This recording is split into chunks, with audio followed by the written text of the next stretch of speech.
things that can be shaken will be shaken, so that the things that cannot be shaken will remain. Everything else will be shaken.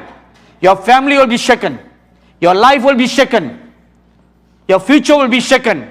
Your career will be shaken. Your churches will be shaken. Your ministry will be shaken. You yourself will be shaken. Only one thing will remain till the end. Your complete childlike faith in the Lord. That is why the Bible says, strengthen the things that remain. Strengthen your faith. Because that's the only thing that's going to carry you through the persecution that's going to come. You're not going to escape that persecution. So get ready. It is coming. The church will go through that persecution of fire, because that fire will purify the church. It will purify the believers. You know, all this talk about we will escape all this persecution, it's just rubbish. I used to think like that. You know, every sincere Pentecostal believer or preacher knows by heart, without looking at the Bible, that the rapture will take place before anything else. Right? I'm sure you have held those old age thinking. I thought like that because I belong to the old school Pentecostal school, you know. We've been taught like that until the year 2006. In 2006, I was preaching at a convention in South India, and I was praying that morning, asking the Lord what I should share that evening. And the Lord Jesus came to me and He said, open your Bible and look at Matthew 24 verse 8. So I looked at the scripture. It says, all these are but the beginnings of sorrows. So I said, Lord, what is this? This is a good news convention. We are supposed to preach good news. Right? You don't say, these are the beginnings of sorrows. That's not good news. That's bad news. And the Lord went through the chapter 24 of every event that is going to take place in the last days.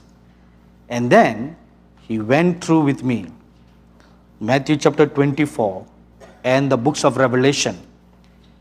And that's when He said the church will go through the fire.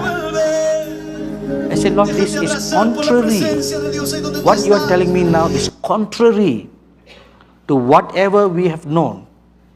And He said, all you guys are wrong. All you guys are wrong. He said, I never said in my word the rapture will be before the tribulation. Did He? No. This is how we interpreted it. Right? Because we like to escape all these things. He said, you are wrong. It will go through. It will go through the fire.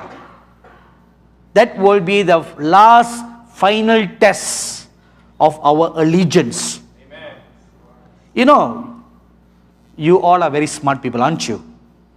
No? Why do you give me a stare then? Are you smart people? Okay. I'll give you a simple math, okay? It's a simple math. Not very difficult rocket science.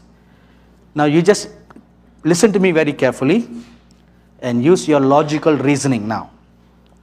If all the good people, good Christians, those who are walking with the Lord, they all are raptured, all gone, and only the nominal Christians and all the evil ones are left behind. Okay?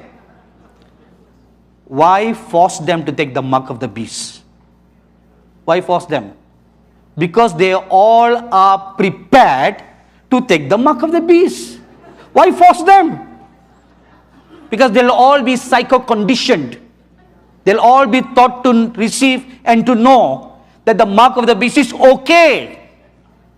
You know, I was just told by a minister of God in Singapore about a church elder of one of the largest church in Singapore. And the elder spoke with this minister of God that I know, a friend of mine, said, it is nothing wrong to take the mark of the beast. He is an elder in the largest church in Singapore. For the elder to speak like that, what must the church be teaching? Right? This minister friend of mine was shocked to hear this. He said, what do you mean it's okay? Yeah, he said, of course it's okay. Because God knows our hearts. Wrong. You see, this is the ploy of the devil.